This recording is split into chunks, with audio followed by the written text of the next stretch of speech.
ನನಗೆ ಇತ್ತೀಚೆಗೆ ಒಬ್ಬರು ಸಿಕ್ಕಿದಾಗ ಹಿರಿಯ ಪತ್ರಕರ್ತ ಒಂದು ಮಾತನ್ನು ಹೇಳಿದರು, ರಾಜ್ಕುಮಾರ್ ಯಾವತ್ತು ವಾಚ್ ಕಟ್ತಾ ಇರಲಿಲ್ಲ, ಅವರೊಂದು ಅಷ್ಟು ದೊಡ್ಡ ದೈವ ಭಕ್ತ ಆಗಿದ್ರು ಕೂಡ ನಾಮೇಲೆ ಹಾಕ್ಕೊಂಡಿರ್ತಿರ್ಲಿಲ್ಲ, ದಾರ ಕಟ್ತಾ ಇರಲಿಲ್ಲ, ಅವ್ರು ನಿಜವಾಗಿ ಒಂದು ಸಂತನ ಥರನೇ ಬದುಕ್ತಾ ಇದ್ರು ಅನ್ನೋಂಥ ರೀತಿಯಲ್ಲಿ. ಪ್ಲೀಸ್. ಹೌದು, ರಾಜ್ಕುಮಾರು ಯಾವಾಗಲೂ ತೋರಿಕೆಯ ಬದುಕಲ್ಲ ಅದು. ಅವರು ನೀವು ಯಾರಾದರೂ ಅಪರಿಚಿತ ಮನೆಗೆ ಹೋದ್ರು, ಕಾಲು ಗಂಟೆ ಆಪರೇಷನ್ ಆದಾಗಲೂ ಕೂಡ ಅವರು ಮನೆಯ ಬಾಗಿಲಿನಿಂದ ಆಚೆ ಬರೋದಷ್ಟೇ ಅಲ್ಲ, ಗೇಟಿಂದ ಈಚೆ ಬಂದು ಆ ಮರದ ಹತ್ರ ಗಣಪತಿ ದೇವಸ್ಥಾನದ ಹತ್ರ ನಿಂತು ಅವರನ್ನು ಬೀಳ್ಕೊಡ್ತಾ ಇದ್ರು. ಅದು ನಾಟಕ ಅಲ್ಲ ಅದು. ಆಮೇಲೆ ಅವರು ಪೊಲಿಟಿಕ್ಸ್ಗೆ ಬರಲಿಲ್ಲ ಅದಕ್ಕಾಗೇನೆ, ಯಾಕೆ ಅಂತ ಹೇಳಿದ್ರೆ ನಾವು ಯಾವ ಪಕ್ಷದವರು ಅಲ್ಲ ಅಂತ. ಹಾಗೆಯೇ ಧಾರ್ಮಿಕವಾಗಿ ಕೂಡ ಅವರು ಯಾವುದೇ ಧಾರ್ಮಿಕತೆಯನ್ನು ತನ್ನ ಶರೀರದ ಮೂಲಕ ಆಗ್ಬೋದು, ತನ್ನ ಬದುಕಿನ ಮೂಲಕ ಆಗ್ಬೋದು, ಅದನ್ನು ಚಿಹ್ನೆಯ ರೂಪದಲ್ಲಿ ತೋರಿಸ್ತಿರ್ಲಿಲ್ಲ. ಒಂದು ಸ್ಮಿತಾ, ಇದರ ಮಿಡ್ಲಲ್ಲಿ ಒಂದು ಮಾತು ಹೇಳ್ಬಿಡ್ತೀನಿ. ಅವರಿಗೆ ಮಂಡಿ ನೋವು ಅಂತ ಇತ್ತು, ಅಂದರೆ ಎಲ್ರಿಗೂ ಗೊತ್ತಿರುವಂಥದ್ದು. ಅದನ್ನು ಒಬ್ರಿಗೆ ಹೋಗಿ ಕೇಳಿದ್ರಂತೆ, ಅಣ್ಣ ನಿಮಗೆ ಈ ಮಂಡಿ ನೋವು ಒಂದು ದೇವರು ಕೊಡಬಾರ್ದಿತ್ತಲ್ವಾ ಅಂತ. ಅದಕ್ಕೆ ಅವರು ಒಂದು ಅದ್ಭುತವಾದ ಉತ್ತರ ಕೊಡ್ತಾರಂತೆ. ಅಂದರೆ ಕೊಡಬಾರ್ದಿತ್ತು ಅಂತ ಹೇಳುವಾಗ, ಅಲ್ಲಪ್ಪ ಇಷ್ಟೆಲ್ಲ ನನಗೆ ಭಗವಂತ ಕೊಟ್ಟಿದ್ದಾನೆ, ನಾನು ಆಗ ಯಾವತ್ತು ಯಾಕೆ ಕೊಟ್ಟೆ ಅಂತ ಕೇಳಿಲ್ಲ, ಈಗ ಮಂಡಿನವನ್ನು ನಾನು ಯಾಕೆ ಕೇಳಲಿ ಅಂತ ಅಂದ್ಬಿಟ್ಟು. ಹೌದು, ಅಂದರೆ ಅದರಲ್ಲಿ ಏನು ಗೊತ್ತಾ, ಇವರೆಲ್ಲ ಒಬ್ಬ ಸೆಲೆಬ್ರಿಟಿ ಹೇಗೆ ಬದುಕಬೇಕು ಅನ್ನೋದಕ್ಕೆ ವ್ಯತ್ಯಾಸ ಏನು ಸರ್ ಆಗಿದ್ರೆ. ಈಗ ನನಗೆ ಅಂಬರೀಷ್ಗಿಂತ ದೊಡ್ಡ ಉದಾಹರಣೆ ಬೇರೆ ಸಿಗೋದಿಲ್ಲ ನನಗೆ. ಈಗ ನೀವು ಧಾರಾಳತನ ಅಂತಂದರೆ ದರ್ಶನ್ಗೆ ನನಗೆ ಧಾರಾಳತನ ಇಲ್ಲ ಅಂತ ನಾನು ಹೇಳೋದಿಲ್ಲ, ಅವರ ಕೆಲವು ಸಹಾಯಗಳು ಕೂಡ ಇದೆ ತುಂಬ ದೊಡ್ಡ ಮಟ್ಟದಲ್ಲಿ. ಏನದು ಅಂಬರೀಷ್ ಮತ್ತು ಜನಪ್ರಿಯತೆ ಇದೆ, ಆಮೇಲೆ ಎಲ್ಲ ಚಟಗಳು ಇದೆ, ಅವ್ರಿಗೂ ಇದೆ ಇವ್ರಿಗೂ ಇದೆ, ಇದು ತಪ್ಪೋದಿಲ್ಲ ಅಂತ. ಅಂಬರೀಷ್ ಚಟಕ್ಕಾಗಿ ಚಟ ಮಾಡಿಲ್ಲ ಅಂತ. ಚಟದ ಒಳಗಡೆ ಒಂದು ಕಲ್ಚರ್ ಇತ್ತಲ್ಲಿ. ಅವರ ಯಾವತ್ತು ನಮಗೆ ಉಡಾಳಿ ಅಂತ ಅನಿಸ್ತದೆ, ಅಂಬರೀಷ್ ಉಡಾಳಿ ಅಲ್ವೇ ಅಲ್ಲ. ಅಂಬರೀಷ್ ಕೂಡ ಒಂದು ಡಿಸಿಪ್ಲಿನ್ಗೆ ಒಳಪಟ್ಟ ಮನುಷ್ಯ. ಅವರಿಗೆ ಮನೆ ಬಾಗಿಲಿಗೆ ಬಂದವ್ರನ್ನ ಹೇಗೆ ಮಾತಾಡಿಸ್ಬೇಕು ಅಂತ ಗೊತ್ತಿತ್ತು. ಸಿದ್ದರಾಮಯ್ಯನವರು ಇವತ್ತು ಮುಖ್ಯಮಂತ್ರಿ ಆಗಿದ್ದಾರೆ, ಅವ್ರನ್ನೊಟ್ಟಿಗೂ ಏಕವಚನದಲ್ಲಿ ಮಾತಾಡ್ತಾ ಇದ್ರು. ನಡಿ ಈಗ ಶುರು ಮಾಡೋಣ.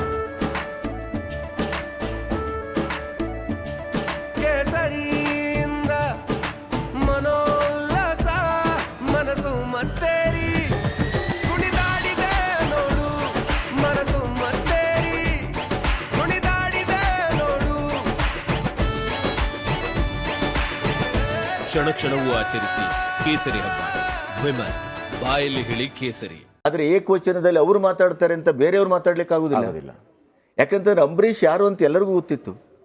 ಅಂಬರೀಷಿಂದ ಏನನ್ನೂ ನಿರೀಕ್ಷೆ ಮಾಡ್ತಿರ್ಲಿಲ್ಲ ಯಾರು. ಈ ವಿಷ್ಣುವರ್ಧನ್ ಸ್ಮಾರಕದ ಜಾಗ ಅಂದರೆ ಈಗ ಗಲಾಟೆಯಲ್ಲಿ ಇರ್ಬೋದು, 2 ನಿಮಿಷ ಅಲ್ವಾ ಸರ್ ಯಡಿಯೂರಪ್ಪನವ್ರ ಜೊತೆ ಮಾತಾಡಿದ್ದು, ಆ ಜಾಗ ಬಿಟ್ಕೊಡೋದಕ್ಕೆ ಎಲ್ಲೆಲ್ಲಿ ಅಂತ ಆಯಿತು. ಅಂಬರೀಷ್ ಒಂದು ಹೋದ್ರು, ಯಡಿಯೂರಪ್ಪನವ್ರ ಮುಂದೆ ಕೂತ್ಕೊಂಡು ನಾವೆಲ್ಲ ಅದಕ್ಕೆ ಸಾಕ್ಷಿಗಳಿದ್ದೀವಿ, ಜಾಗ ಸ್ಯಾಂಕ್ಷನ್ ಆಗ್ಬಿಡ್ತು.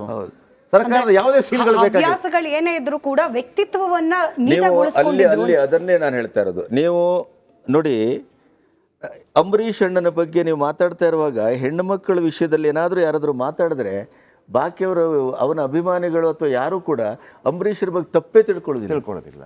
ನೀವು ಇವನು ಯಾವುದೇ ಒಂದು ಕಲ್ಚರಲ್ ಅಸೋಸಿಯೇಷನ್ಗೆ ಹೋಗಿ ಅಂಬರೀಷ್ ಬಗ್ಗೆ ಮಾತಾಡಿ, is A very cultured man ಅಂತ ಹೇಳಿ, ಅವರದು ನೋ ಅಂತ ಹೇಳೋದಿಲ್ಲ.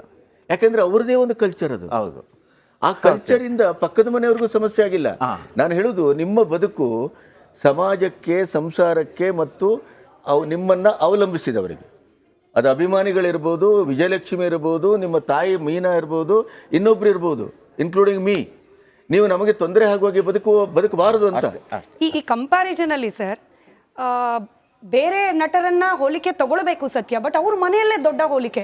ನಾವು ರಿಪಬ್ಲಿಕ್ ಕನ್ನಡದಲ್ಲಿ ಸ್ವಲ್ಪ ಅತಿಶಯೋಕ್ತಿ ಅನ್ನೋ ರೀತಿಯಲ್ಲಿ ಪದಗಳು ಬಳಕೆ ಮಾಡಬಾರ್ದು ಅಂತ ಹೇಳಿ ಬ್ಯಾಲೆನ್ಸ್ಡ್ ಆಗಿ ಮಾಡ್ತಿದ್ವಿ. ಬಟ್ ಬೇರೆ ಒಂದು ಮೀಡಿಯಾದಲ್ಲಿ ನಾನು ಗಮನಿಸಿದೆ, ರಿಯಲ್ ಖಳನಾಯಕನ ಮನೆಯಲ್ಲಿ ರಿಯಲ್ ಖಳನಾಯಕ ಹುಟ್ಟಿದ್ದ, ಯಾಕೆ ಕೊಡಬಾರ್ದು ಆ ಥರದಲ್ಲಿ ಅಂತ ಹೇಳಿ. ಅವ್ರ ತಂದೆನೇ ದೊಡ್ಡ ಉದಾಹರಣೆ.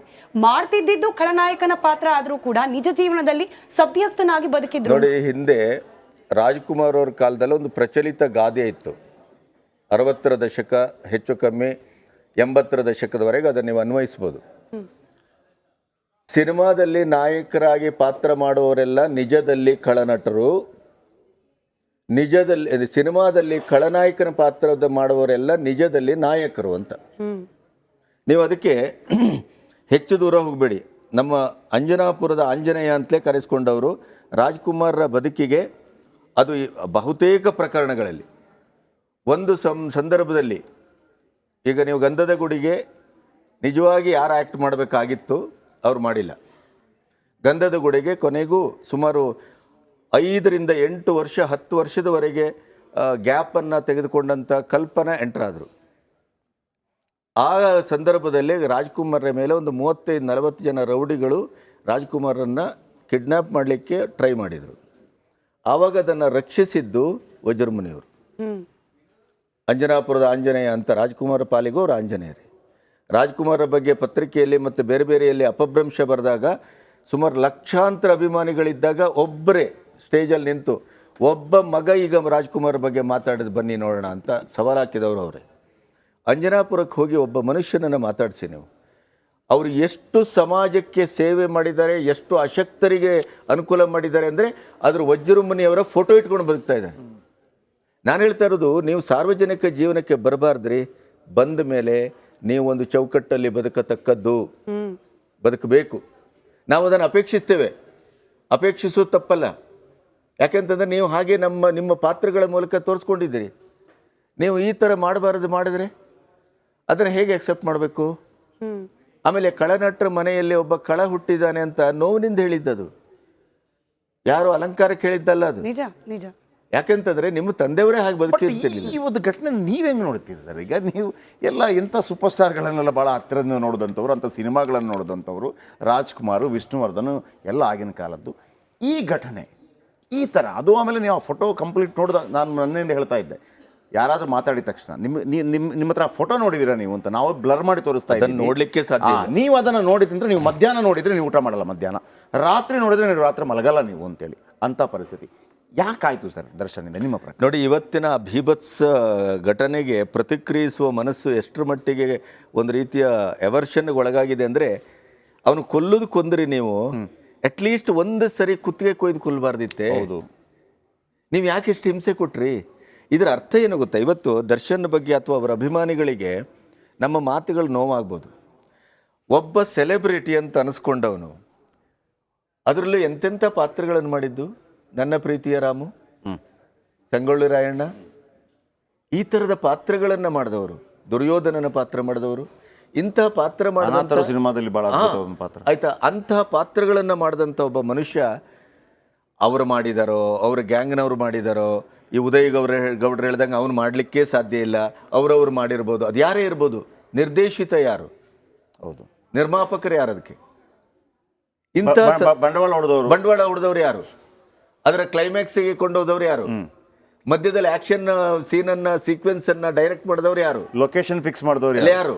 ಅಥವಾ ಸ್ವತಃ ಕೆಲವು ಆಕ್ಷನ್ ಇದರಲ್ಲಿ ತಾನೇ ಭಾಗಿಯಾದವ್ರು ಯಾರು? ಕೆಲವು ಪಾತ್ರಗಳು ಡಿಸೈಡ್ ಮಾಡಿದ್ಯಾರು? ಆಯ್ತಾ, ಇಷ್ಟೆಲ್ಲ ಮಾಡಿದ್ದನ್ನು ನೀವು, ಅದರಲ್ಲೂ ಒಬ್ಬ ಸಮಾಜಮುಖಿಯಾಗಿ ಬದುಕ್ತಾ ಇದ್ದಂಥ ಒಬ್ಬ ನಟ, ನೀವು ಅವನನ್ನು ಅಷ್ಟು ಭೀಭತ್ಸವಾಗಿ ನೋಡಿ, ಹರಿಯುವ ರಕ್ತವನ್ನು, ಅವನ ಆಕ್ರಂದವನವನ್ನು ಪ್ರತಿ ಕ್ಷಣ ನೀವು ಹೋಗಿ ಅನುಭವಿಸ್ತೀರಿ, ಅದನ್ನು ಎಂಜಾಯ್ ಮಾಡ್ತೀರಿ. ಬಹುಶಃ ಅವನ ಆಕ್ರಂದನೆ ಇವರಿಗೆ ಮ್ಯೂಸಿಕ್ ಆಗಿದೆ ಅಂತ ಭಾವಿಸ್ತೇನೆ. ಮತ್ತೆ ಇದು D+3 ಅಂತ ಅಂದ್ಕೊಂಡಿದ್ದೇನೆ ನಾನು. ಏನು ಗೊತ್ತಾ? D boss, drunk and drugs, ಇದರ ಕಾಂಬಿನೇಷನ್ ಇರ್ಬೋದು. ನಾನು ಅದನ್ನ ಹೇಳ್ತಾ ಇದ್ದೆ. ಒಬ್ಬ